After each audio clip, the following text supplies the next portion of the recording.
So one thing I looked at briefly in the Railjack 101 video was the idea of which weapon you would like to use if you actually have access to multiple weapons. We're going to look at that a little bit more in depth, and this is going to be a really good guide for not just new players but also for players moving towards the Vale as well. Here we are in the dry dock with the Catherine Gaza. So first things first, if you want to actually be really into turret gameplay, like if you don't prefer using battle avionics and all that jazz, that's fine. There are some avionics that are for you as well. Section density increases the turret critical damage. Predator increases the turret critical chance. Polar coil increases turret heat capacity, i.e. you get to use it for longer. And of course, hyper strike increases turret damage.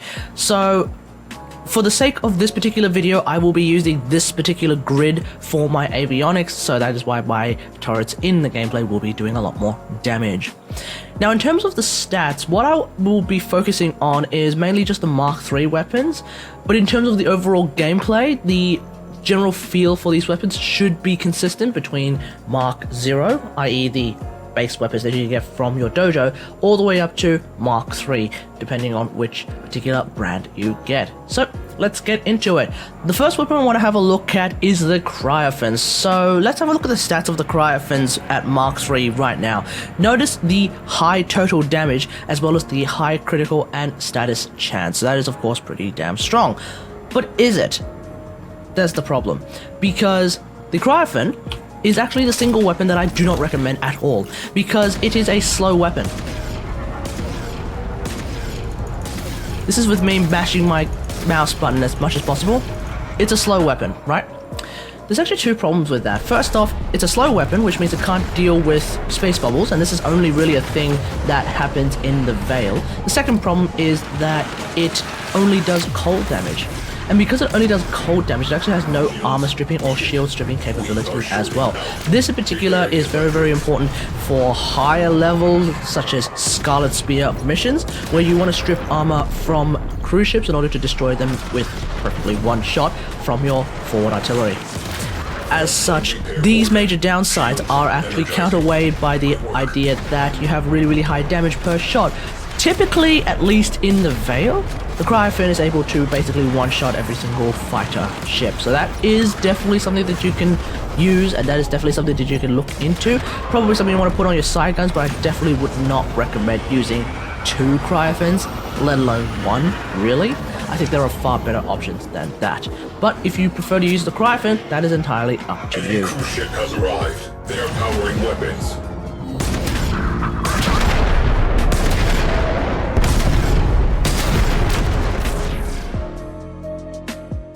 The next weapon I want to have a look at is the Pulsar. So before we begin, here are the stats for the Mark III Pulsars.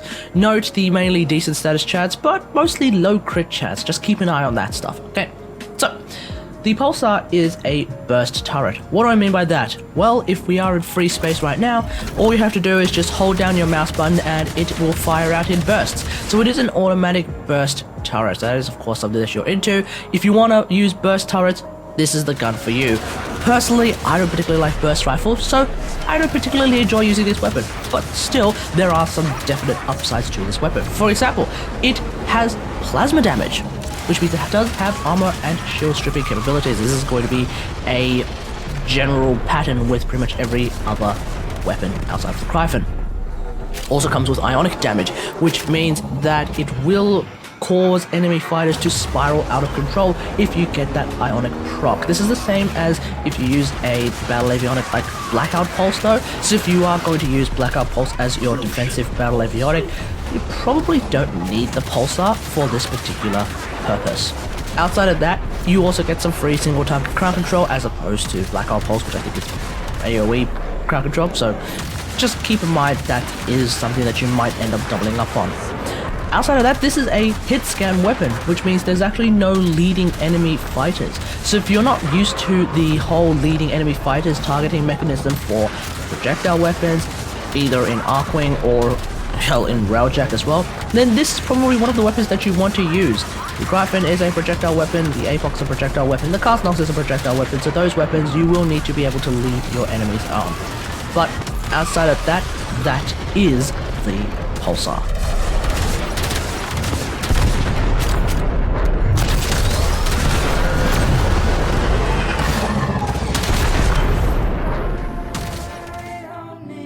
The next weapon I want to have a look at is a Photor. So before we begin, here are the Photor stats for Mark III weapons. Notice the mainly low crit and status chance, but the really high damage until overheating.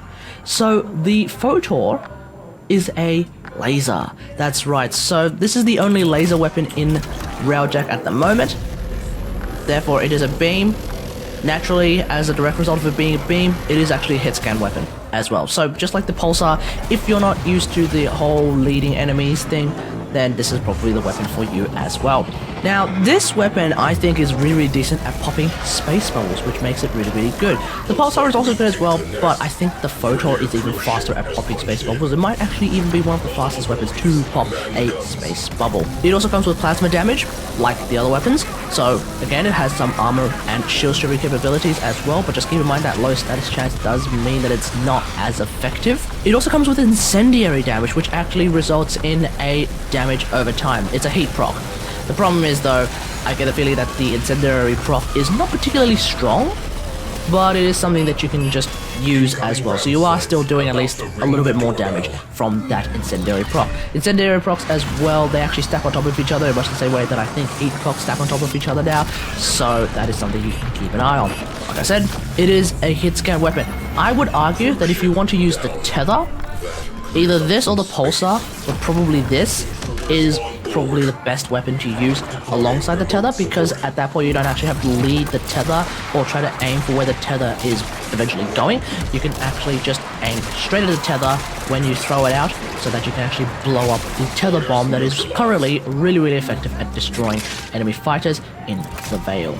There's also this idea that the Photor is an AoE weapon. I'm not 100% sure if that is the case, so I haven't really officially called it out as an AoE weapon yet. But some people do reckon it's an AoE weapon. Give it a go. I've seen it being used in a Void Hole to some effect, but I get the feeling that all weapons do the same thing in a Void Hole, so I'm not entirely sure about that particular interaction. Heads up. Ready air approach.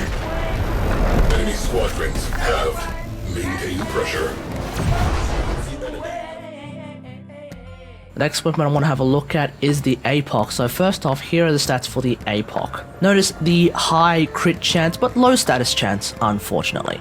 So the APOC is a slow firing projectile weapon that works a little bit like this. So yeah, it is quote unquote sort of fast, but this is actually kind of slow compared to something like a Carcinox. Now, nevertheless though, it's still pretty good at popping space bubbles, so that is definitely something that you can use it for. The main thing I think with APOCs is that it comes with both plasma and particle damage, meaning it actually brings a lot of damage. Specifically because plasma damage is capable of stripping armor when you get a plasma proc, whilst particle damage is really good at weakening enemies and letting them take even more damage. That is the idea of the particle proc. Essentially with an APOC, you've got a sort of scuffed corrosive proc plus a sort of scuffed viral proc at the same time. That's really strong. Obviously it's not as strong as like an actual corrosive viral weapon like the Scourge or the Staff of Armadyl, but you're still doing quite a lot of extra damage. So even though this status chance is low, the idea that this weapon is able to provide two different status effects that are capable of weakening enemy defenses, I think that is actually really damn strong. This weapon is also the default weapon that every single Railjack gets, so no matter what, you will start off with APOCs, Mark 0 APOCs, so just keep in mind, this is the same weapon. Enemy pilots are panicking. Keep it up.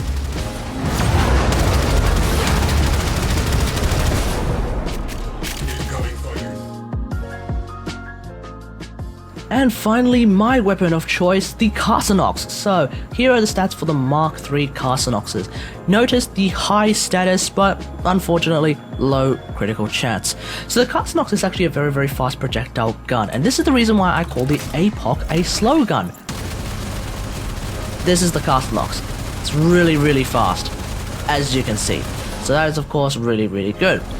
Now, I would argue that because it's really fast, it's actually easier to lead enemies with this weapon as opposed to something like the APOC. So just keep that in mind. Now, obviously because of the really fast firing rate, it is very, very good at popping space bubbles. Although, is it faster than a Photor? Maybe not. But still, it is really, really good. This is my personal favorite weapon, and to some extent it might actually be the meta pick for people who actually have played Railjack a lot. So just keep that in mind if you don't want to play a meta pick. The Cast Nox might actually be not the weapon for you. That's up to you. Of course, it does come with plasma damage, so that does mean that it can strip armor, and because of that really, really high status chance as well, it is really, really effective at stripping armor. That is actually partially why it is my favorite weapon, because it's just really, really good at making those cruise ships super duper weak to my forward artillery. It also comes with chemical damage as well, which essentially acts as a radiation proc. It's not a scuffed radiation proc, like how plasma and particle damage are scuffed versions of corrosive and viral, but actually this is a pretty decent chemical, or rather radiation proc. I don't know why it stacks. Don't quote me as to why it stacks, but point is, causes other enemies to attack.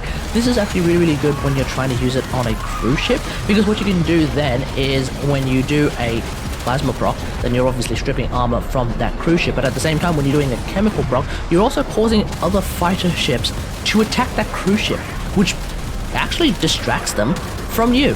So when you are in the exercise of weakening a cruise ship to blow it up with a forward artillery, I think the Cast Nox is the way to go.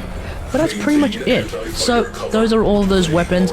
To summarize, we have the Cryophan, a slow firing weapon that has no armor stripping capabilities whatsoever, therefore I do not recommend that in the slightest. We have the Pulsar, which is a burst turret that has extra crowd control as well if you want to use that. We also have the Photor, which is an incendiary laser. We have the APOC, which is just a super high damage, slow firing projectile turret. And then we have the Cast Nox, which is a super high status chance armor stripping machine.